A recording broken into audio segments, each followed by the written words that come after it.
যেমনটি আমরা লাস্ট এপিসোডে দেখেছিলাম, জিয়ান বলেছিল ইউলান শেখকে এই গামা এম্পায়ার থেকে চিরদিনের জন্য রিমুভ করে দিব।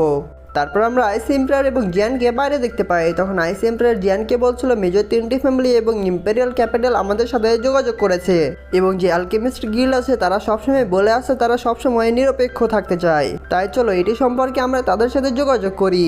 তখন জিয়ান বলে আর একদিন পরে মিস্টার হাই এই সম্পর্কে অনেক ইম্পর্টেন্ট মিটিং অ্যারেঞ্জ করেছে এবং আপনি এত সময় ধরে এতগুলো কঠিন কাজ করার জন্য আপনাকে অনেক অনেক ধন্যবাদ। তখন আইস এম্পায়ার বলে আমি তেমন একটা কিছুই করিনি, কিন্তু একটা কথা ক্লিয়ার যে ইংল্যান্ড শেখের মধ্যে কোনো কিছু যদি সলভ করতে পারে তাহলে সেটাই হবে গুহে।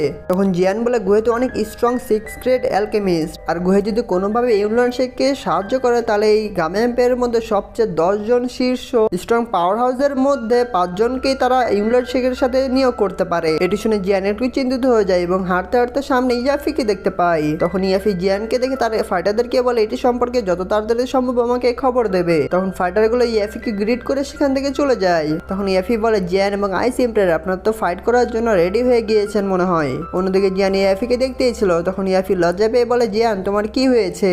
তখন জিয়ান বলে আমি শুধু ভাবছিলাম 3 বছর আগেকার কথা এবং সেই সময় তুমি আমাকে যেভাবে সাহায্য করেছিলে সেই ঋণ আমি কীভাবে শোধ করবো সেটাই বুঝতে পারছি না। তারপর তুমি এবং আইস এম্পায়ার নিজের জীবনের ঝুঁকি নিয়ে আমাকে এবং আমার ফ্যামিলির মেম্বারদেরকে বাঁচানোর জন্য অনেক কাজ করে গিয়েছেন, আর এই কাজের প্রতিদান হিসেবে আপনাদেরকে শতবার সাহায্য করলেও এই ঋণ কখনোই শোধ হবে না। তখন জিয়ান বলে মিস ইয়াফি তুমি যদি কিছু করতে চাও তাহলে আমাকে বলো, আর তোমার জন্য আমি করে দেবো সব কিছু, এবং তুমি যদি রানীও হতে চাও তাহলে আমি সবসময় তোমাকে রানী হওয়ার জন্য সাহায্য করব।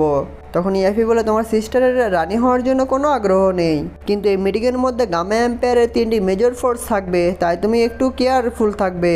তারপর আমরা ছোট পটকাকে দেখতে পাই, মানে জিয়াকে দেখতে পাই, এবং জিয়ার সাথে ছিল আমাদের কুইন মেডুসা।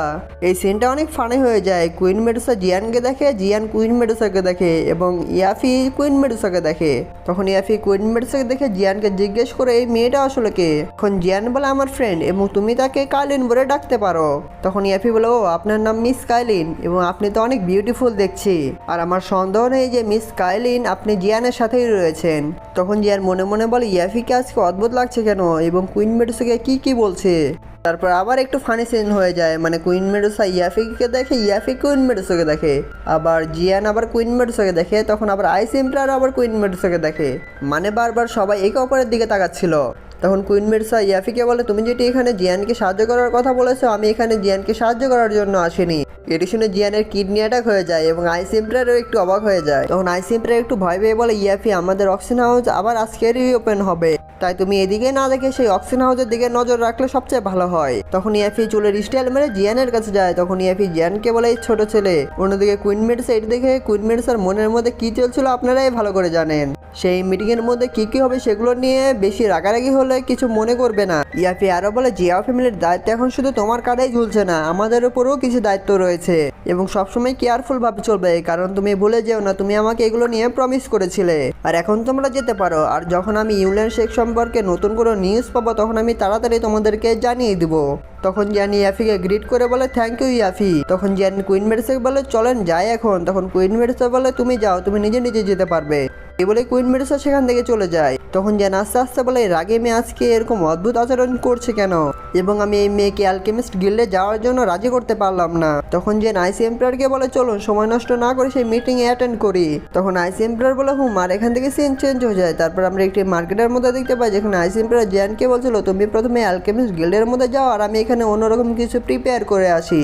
তারপর জিয়ান অ্যালকেমিস্ট গিল্ডের মধ্যে প্রবেশ করতে থাকে এবং চারদিকে বেচাকেনা হচ্ছিল। সেই বেচাকেনার মধ্যে বিক্রেতা এবং ক্রেতার মধ্যে অনেক কথা হচ্ছিল এবং সেই কথাগুলো জিয়ান পাশে থেকে শুনছিল। তখন জিয়ান এটি দেখে মনে মনে বলে আমি ভেবেছিলাম এই অ্যালকেমিস্ট গিল্ড নিউট্রাল থাকার কারণে এখানের মধ্যে শান্তি থাকতে পারে, কিন্তু এখানে তো দেখছি এই অ্যালকেমিস্ট গিল্ডের মধ্যেও বৈষম্য রয়েছে। জিয়ান এগুলো ভাবতে ভাবতে একটি মেয়ে এবং ইল্ডারের আওয়াজ শুনতে পায়। তখন জিয়ান সেই দিকেই যেতে থাকে। সেই মেয়েটি ইল্ডারকে বলছিল আমি আইস ফায়ার স্নেক স্কেল ফ্রুটকে আগে অর্ডার করেছিলাম শপকিপারের কাছে, তাহলে আপনি কেন নিচু মন মানসিকতার পরিচয় দিচ্ছেন আমার সাথে? তখন সেই ইল্ডার বলে এই এলাকার মধ্যে কোনো নির্দিষ্ট নিয়মে কোনো জিনিসের ক্রয় বিক্রয় হয় না, যে জিনিসের সবচেয়ে বেশি দাম দিবে সেই এই জিনিসটি নিয়ে নেবে। আমি এই জিনিসের জন্য 50,000 গোল্ড কয়েন দিয়েছি, আর এটি যদি তুমি নিতে যাও তাহলে 50,000-এর বেশি দিতে হবে, তুমি কি পারবে?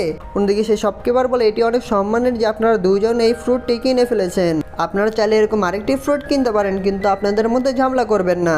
অন্যদিকে অ্যালকেমিস্ট গিল্ডের সেই ফাইটাররা বলছিল এই মেয়েটি আসলে কে এবং এই মেয়েটির সাহস কিভাবে হলো অ্যালকেমিস্ট গিল্ডের ইল্ডারের সাথে এরকম পাঙ্গা নেওয়া। আর 50,000 গোল্ড কয়েন কোনো ছোট একটা অ্যামাউন্ট না, এটা অনেক বড় অ্যামাউন্ট। অন্যদিকে জ্যান পিছন থেকে বলে আমি 1 লাখ গোল্ড কয়েন দিয়ে এই আইস ফায়ার স্নেক স্কেল ফ্রুট কে কিনতে চাই। এটি শুনে চারদিকে সকল ফাইটার অনেক অবাক হয়ে গিয়েছিল। অন্যদিকে সেই মেয়েটি অনেক অবাক হয়ে গিয়েছিল এবং জ্যানকে বলে তুমি কিনতে পারবে না 1 লাখ কয়েন দিয়ে। তখন জ্যান মেয়েটিকে জিজ্ঞেস করে মাস্টার ফ্র্যাঙ্ক কেমন আছে? তখন সেই মেয়েটি বলে মাস্টার ফ্র্যাঙ্ক অনেক ভালো আছে। তখন সেই মেয়েটি জিয়ানকে চিনে ফেলে এবং জিয়ানকে বলে তুমি ফিরে এসেছো কেন, আর এখান থেকে তুমি চলে যাও কারণ এখানে ইংল্যান্ড শেখের ফাইটাররাও রয়েছে।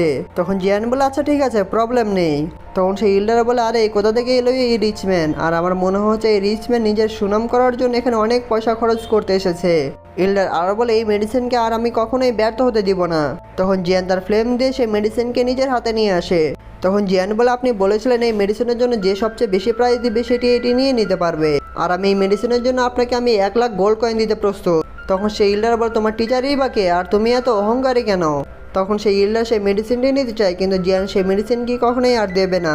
তখন জিয়ান বলে দুঃখজনক যে এই অ্যালকেমিস্ট গিল্ডের মধ্যে এরকম একজন ইল্ডার রয়েছে যে ছোট্ট একটা সামান্য জিনিস নিয়ে এত অহংকারী মনোভাব প্রকাশ করতে পারে। এটি শুনে ইল্ডার অনেক রেগে যায় এবং তার অরা বের করতে থাকে। তখন সেই ইল্ডার জিয়ানকে বলে তুমি দেখছো অনেক বড় বড় কথা বলছো, আর আজকে তোমাকে আমি উচিত শিক্ষা দিয়েই ছাড়বো, কারণ তুমি আজকে শিখতে পারবে টিচারকে কিভাবে রেসপেক্ট করতে হয়। এর দিকে চারপাশে ফাইটাররা কথা বলতে থাকে এবং বলে ইল্ডার ফু পরিশেষে এই জুনিয়র ফাইটারের উপরে অ্যাটাক করবে। অন্যদিকে সেই দুইজন ফাইটার আবার আলোচনা করতে থাকে এবং বলে ইল্ডার ফু শুধু 5th গ্রেড অ্যালকেমিস্ট না, তিনি অনেক পাওয়ারফুল ফাইটার।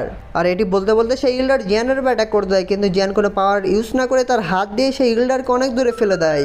অন্যদিকে সেই ইল্ডার জিয়ানকে আবার অ্যাটাক করতে যায় এবং অ্যাটাক করতেই যাবে, কিন্তু তখনই জিয়ান 3000 ইয়ার ঠান্ডা টেকনিক ইউজ করে সেই ইল্ডারের গলা ধরে ফেলে। তখন জিয়ান বলে আপনি আমাকে এবং আমার টিচারকে শিক্ষা দেওয়ার জন্য কোয়ালিফাইড না। অন্যদিকে সেখানে প্রেসিডেন্ট ফার্মা চলে এসেছিল। তখন জিয়ান সেই ইল্ডারকে বলে যদি প্রেসিডেন্ট ফার্মা তোমার এই আসল চেহারা দেখতে পারতো তাহলে অনেক ভালো হতো, আর এরপর থেকে তোমার নিজের পাওয়ার এবং টাকা পয়সা নিয়ে কখনোই শো অফ করবে না। আর আমি একটু সংকট বোধ করছি যে এই অ্যালকেমিস্ট গিল আজকে 5th গ্রেড অ্যালকেমিস্টকে এখান থেকে আর দেখতে পাবে না। তখন সেখানে প্রেসিডেন্ট ফার্মা পিছন থেকে বলে জিয়ান তোমাকে অনেক দিন থেকে দেখিনি। অন্যদিকে সেই মেয়েটি মনে মনে বলছিল আমি অনেক অবাক যে এই 3 বছরের মধ্যে জিয়ান এতটা পাল্টে যাবে এবং এতটা পাওয়ারফুল হবে আমি কখনো কল্পনাও করতে পারিনি।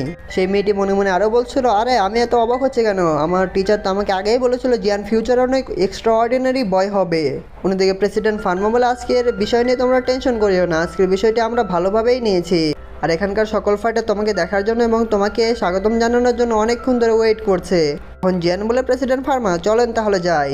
তখন জিয়ান সেই মেয়েটিকে বলে আমি এখন এখান থেকে যাচ্ছি না, আর আমার পক্ষ থেকে মাস্টার ফ্র্যাঙ্ককে হাই বলিও। তারপর প্রেসিডেন্ট ফার্মা এবং জিয়ান সেই অ্যালকেমিস্ট গিল্ডে প্রবেশ করে, আর এখান থেকে সিন চেঞ্জ হয়ে যায় এবং আমরা অ্যালকেমিস্ট গিল্ডের মধ্যে দেখতে পাই যেখানে অনেক পাওয়ারফুল ফাইটাররা মিটিং করছিল।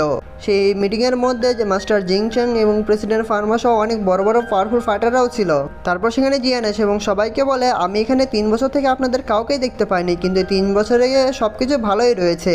তারপর সবাই দাঁড়িয়ে যায় এবং মাস্টার জিংচ্যাং জিয়ানকে বলে আমি ভাবতে পারিনি যে 3 বছরের মধ্যে তুমি এতটা পাওয়ারফুল হবে, তোমার এই অ্যাচিভমেন্ট দেখে আমি সত্যি অনেক অবাক হয়ে গিয়েছি। তখন জিয়ান মাস্টার জিংচ্যাংকে বলে আপনি তো আগের মধ্যেই রয়েছেন এবং তাকে গ্রিট করে। অন্যদিকে সেই বডি বিল্ডার পাওয়ারফুল ফাইটার জিয়ানকে বলছিল ব্রাদার জিয়ান তুমি তোমার সিট গ্রহণ করো আগে। তারপর জিয়ান নিজের সিট গ্রহণ করে। অন্যদিকে সেই বডি বিল্ডারের পাশে থাকা পাওয়ারফুল ফাইটার ভাবছিল জিয়ান কিভাবে প্র্যাকটিস করেছে যে জিয়ান এত তাড়াতাড়ি এত পাওয়ারফুল হয়ে গিয়েছে। আর এখানে এপিসোডটি শেষ হয়ে যায়। এই এপিসোডের সেকেন্ড পার্ট যদি দেখতে চান তাহলে অবশ্যই কমেন্ট করবেন। এই এপিসোডের সেকেন্ড পার্ট আরও অনেক ইন্টারেস্টিং হবে।